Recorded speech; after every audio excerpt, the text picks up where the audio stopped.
take, as much as we can, understanding that you're on the ticket, the Republican ticket, but if we take politics out of it, and a candidate came along, or someone came along and proposed removing the income tax, phasing it out over a period of time, 40% chunk of the state budget, what would be your immediate reaction? And as auditor, would you be asking for specifics of what are you going to fill revenue with? Well, I think you have to, first of all, understand what the proposal is. You know, what is the proposal? Over time, taking politics out of it, over time, if you look at where the state budget is in Ohio, what the level of spending is, you look at how our state competes against other states to attract and retain businesses and jobs in Ohio, and you look at those factors that are considered when businesses are looking to start up a location or relocate, taxes plays a very major part, and the income tax does as well. And so we do have to look at every aspect of our tax system, our regulatory system in Ohio, and ask the honest question, are we doing the best job we can to attract businesses, keep businesses, give them the opportunity to be successful here and employ more citizens? And I think, quite frankly, the answer to that question recently has been no. We're not doing the best job that we can. So in a very responsible way. Does that fill that hole, though, the 40% chunk, if you were to take the income tax, does that fill what's missing? Well, I think you have to look at it. What is it that you're trying to accomplish? Are you trying to fill the hole, or are you really trying to be more responsible in government? Are you trying to, the goal would be to make government operate as efficiently as possible and as effectively as possible, and ask tough questions like we do in performance audits every day. Are we doing the best job we can with the tax resources, the finite tax resources that we have? Can we be more efficient? You just had the session on Chief Justice Moyer and his bringing technology to the Supreme Court. I'm certain that provided great gains in efficiency. And you need to look at, is state government as modern as it should be? Are we funding the programs that really work? And if we're not, then why do we continue to fund them? So you have to responsibly shrink the size of government, make it more efficient, so that over time it would be possible to phase out the income tax. We know that there have been questions over the budgeting, financial planning process of the state, and some people have, the legislatures come out, there's a plan in the legislature to have a panel that would oversee that, and then there's, earlier this week, another, one of the auditor candidates has come out with a plan that's a little different, that he wants a commission to oversee it. What do you think? Do you think that a commission is needed, and what kind of commission? Do we need a commission like the auditor candidate Dave Yost is proposing, or do we need one more like what we see in the legislature right now?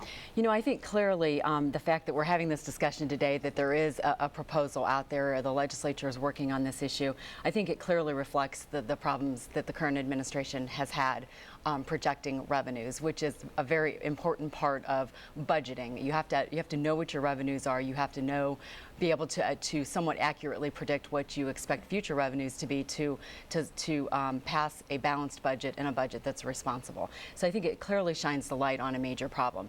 I think that you have to look at what are our alternatives. States like Florida, for example, and this is something we've been talking about at the Auditor of State's office. Florida has, in law, it's in statute that the budgets must be done for a 5-year period of time. So we need, they force their legislature and their governor to look out over a 5-year period of time and make those revenue projections. Our school districts make 5-year revenue projections. So I think that we should have the discussion about how do we do a better job in Ohio of projecting revenue, so that we're not constantly readjusting as often as, unfortunately, as the administration has been recently. OBM at one time was doing, I think, 3 to 5 year projections, but gave it up because they basically said, look, we can't even seem to project 6 months out or a year out because of this volatile economy. What's the point of trying to project out 5 years if things are just so much in flux that it seemed to produce almost meaningless numbers, wouldn't it? And I'll answer that question, I guess, a couple different ways. The state auditor, as a citizen who pays taxes, as a homeowner, as a parent who has kids in schools, we expect our school districts to project out revenue for 5 years. I don't think that's a good enough answer, quite frankly. I think that we are required in the positions that we're in to do our jobs. And I think part of doing that, part of the administration's responsibility in doing its job is to do revenue projections. I understand it's a volatile economy, and it has been here in Ohio and across the country. But I still think you do have to, you can't just say it's too difficult, I'm not going to do it. That's never been an acceptable answer in my home, and it's probably not in yours either. So I would say at this point that's not an acceptable answer. I'm curious your thoughts on this proposal by Dave Yost, one of the auditor candidates Republicans who would like to replace you. I mean, he wants to create a state budget commission. It would put the auditor, the AG, and the treasurer on a 3-person panel that would essentially do the revenue estimates instead of OBM. I mean, as the auditor, is this something you think is a good idea, or do you know, Seth Morgan, his opponent, says it's, and Ted Strickland say this, no, this would kind of taint the responsibilities and the objectivity of the office?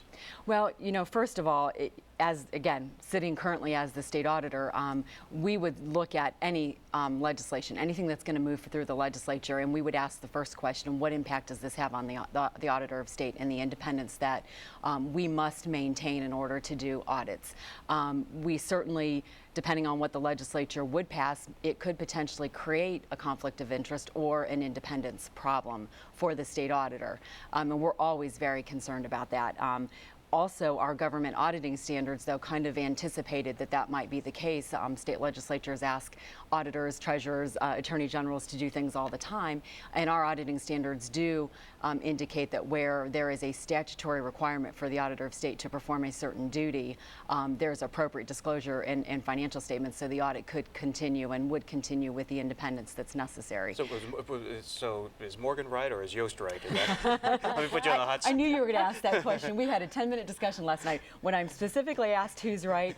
In this case, you know, again, we would be concerned that there might be an independence issue if the legislature were to approve legislation that ultimately became law that required the auditor of state to participate in a budgeting process, and then after the fact would be required to go in and audit.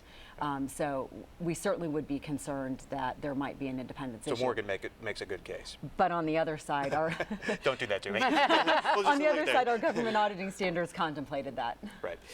Let's talk politics for just a couple minutes here. One of the vulnerabilities of your campaign, the Democrats have been picking at, is you working outside of the office. They complain you don't document your work hours or mileage reimbursement.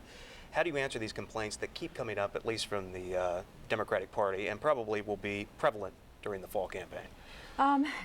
Well, obviously, there are tons of Democrat talking points out there regarding this issue. I'll just give you an example. This week, I've been in Columbus for the last 3 days. On Tuesday of this week, I had a meeting in Cleveland and a meeting in Montrose. I do work out of the Canton office on occasion. The Canton office has, that is a regional office of the state auditor's office, has existed for a very long time. Which is closer to your home. It happens to be 30 minutes from my home. Also, I'm within reach of the Toledo, or I'm sorry, not the Toledo, but the Youngstown office and the Cleveland office. So I work where I'm going to be most productive that day. And when my schedule requires me to travel and to go out and meet with our audit clients who are over 5,600 government entities across the state, then I travel and do that as required. So I'm going to work each day where I can most effectively get my job done. A little curious, do you think that anyone would be asking questions of you about how much time you spend in the office if you were a man instead of a woman? You know, that's a great question. And, you know, as a woman, and we both are, you know, and being in a professional career that first started being predominantly men. When I started in accounting, most of my colleagues were men. Of course, that's kind of changed over the years. It's about 50-50 now.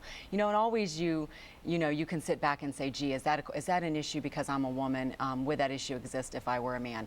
Quite frankly, I don't dwell on those kinds of things. I'm not sure that it's productive to do so. I think where it's blatantly obvious, I'm going to address it. But, you know, the truth is in past years, we've had other state auditors, in fact, that have worked out of regional offices. So it's not, the Democrats want to say this is a unique issue just to me. The truth is it's not. Our current lieutenant governor lives in the Cleveland area. I happen to live in Summit County, and that's where I maintain my home. I grew up in Summit County, and that's where I'm, you know, planning to continue to live. So for some reason, I don't really understand why it's an issue all of a sudden when we've had prior state auditors that have lived out of the Columbus area. I will work where my job takes me. And we look forward to covering the campaign. It could get a little feisty, do you think? It will be lots of fun. Are you ready? Pay attention, absolutely. Mary Taylor, good to see you. Thank you Thank you so very much. much. Jim, Joe, as always.